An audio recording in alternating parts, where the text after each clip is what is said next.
Praise the lord. ఈరోజు మనము దేవుని వాక్యాన్ని కొద్ది నిమిషాలు ధ్యానించుకున్నాం.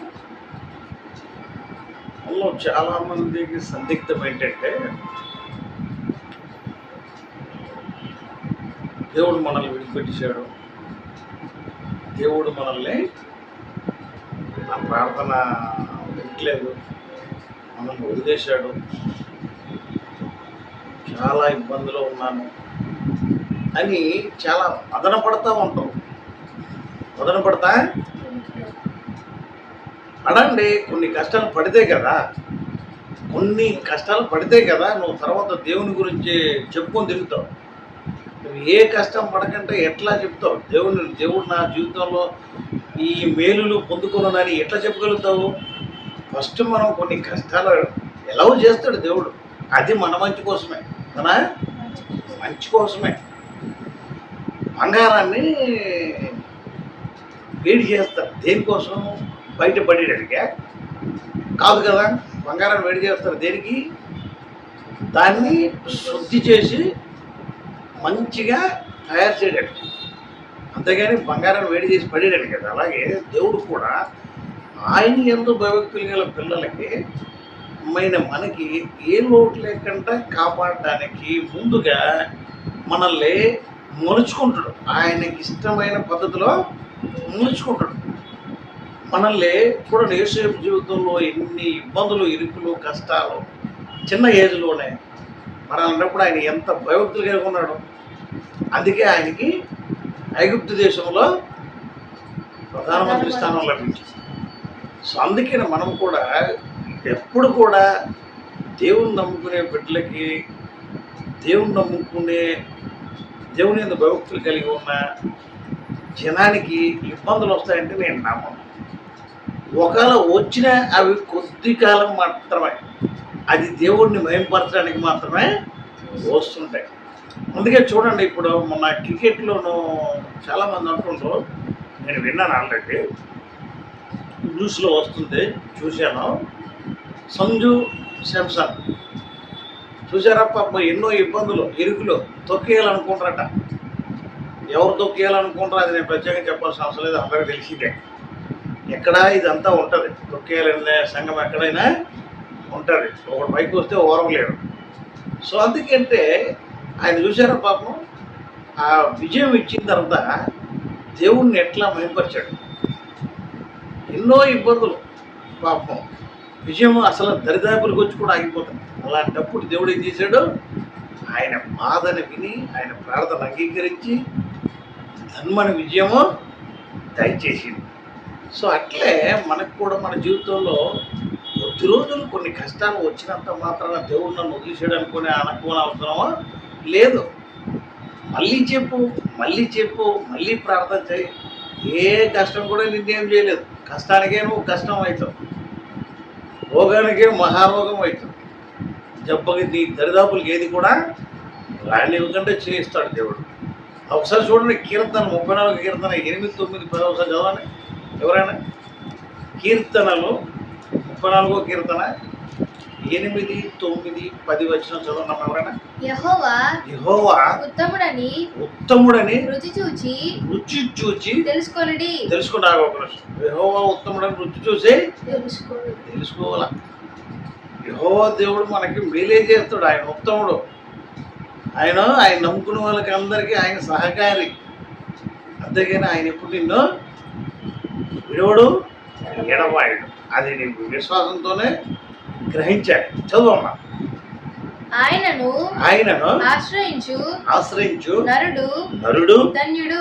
ఎస్, ధన్యుడు. ఆయన ఆశ్రయించి నరుడు ధన్యుడు. మనం ఆయన నమ్ముకోవడమే పెద్ద ధన్యత. నెక్స్ట్ ఇంకా యెహోవా భక్తులారా ఆయన యందు భయభక్తులు ఉంచుడి. ఆయన యందు భయభక్తులు ఉంచువానికి ఏమీ కొదవలేదు. చాలు. చూసారా? యెహోవా యందు భయభక్తులు గల వారికి ఏమీ కొదువన్నదన్నమాట.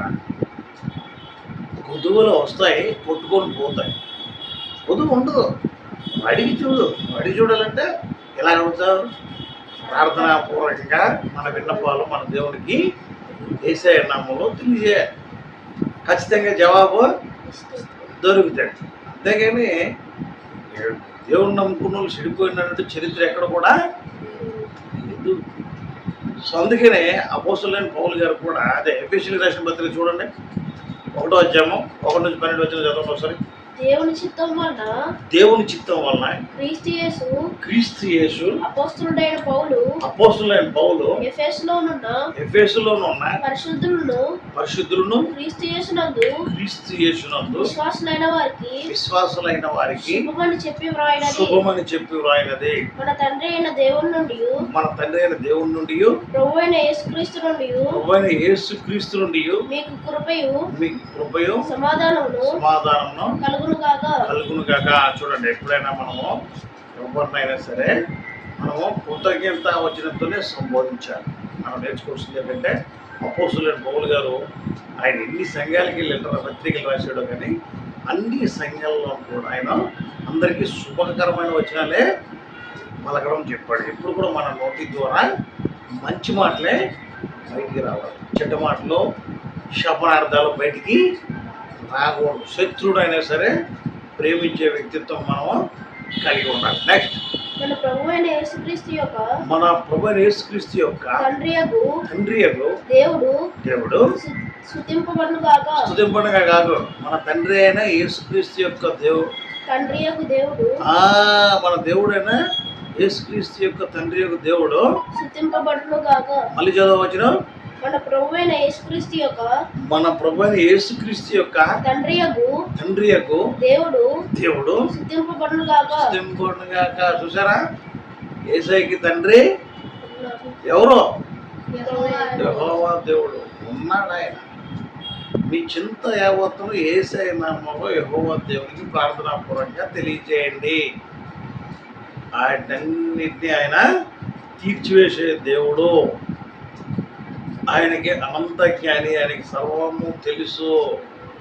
నిన్ను టెస్ట్ చేయడానికి కొన్ని సమస్యలు అలా ఉంటాడు, ఇలా వచ్చిన అలాగా పోతాడు. నమ్మాలి, ప్రార్థనాపూర్వకంగా నమ్మాలి, దేవుని యందు విశ్వాసంతో జీవించాలి. అందుకనే పౌలు గారు కూడా సౌలుగా మారకముందు ఎన్నో చేసిండాడు. పౌలుగా మారిన తర్వాత మొత్తం అన్నీ వదిలేసి దేవుని కోసమే బ్రతకడం ప్రారంభించాడు. ఆయనలో గొప్ప. నెక్స్ట్, ఆయన క్రీస్తునందు పరలోక విషయములలో ఆత్మ సంబంధమైన ప్రతి ఆశీర్వాదమును మనకు అనుగ్రహించను. చూసారా, ఏం ఆశీర్వాదాలట? శరీర సంబంధం అక్కడ ఆత్మ సంబంధమైన ఆశీర్వాదం, ఆత్మీయ సంబంధమైన మేలు. శరీరానికి సంబంధమైన నువ్వు కోరినా దేవుడు ఇవ్వడు. ఖచ్చితంగా చెప్తున్నా, శరీరానుసారమైన శరీరాచాన్ని నెరవేరుస్తానంటే దానికి అసలా దేవుడు చోటు ఇవ్వడు, మునుగుతావాడి.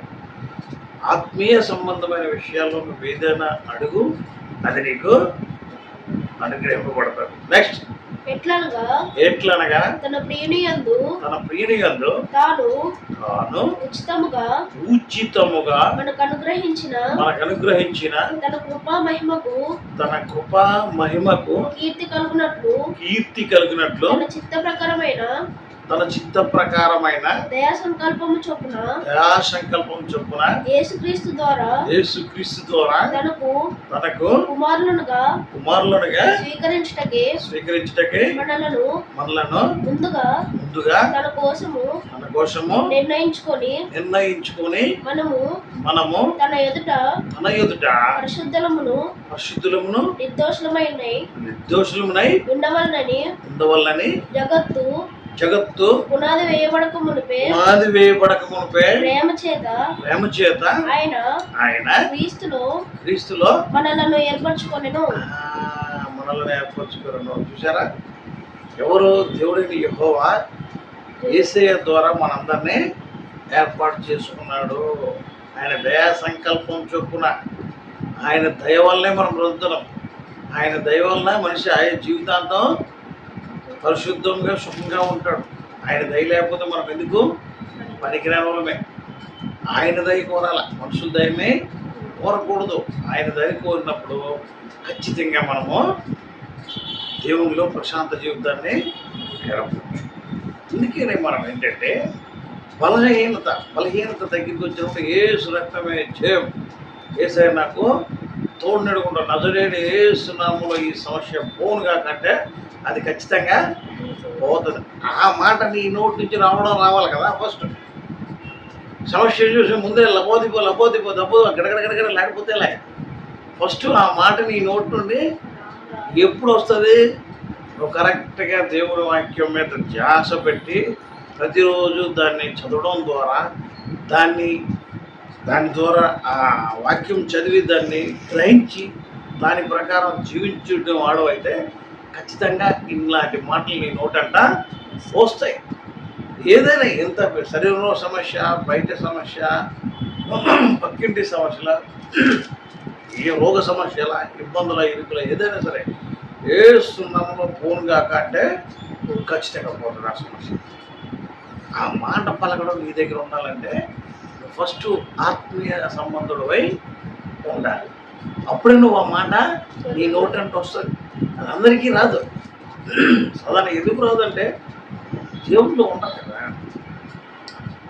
నీ టైం అంతా, నీ బలం అంతా, నీ ధనం అంతా నువ్వు లోకం తట్టు చూసుకుంటూ వేసుగాడు అయిపోతూ ఉంటే నీకు దేవుని శక్తి ఎట్లా వస్తుంది?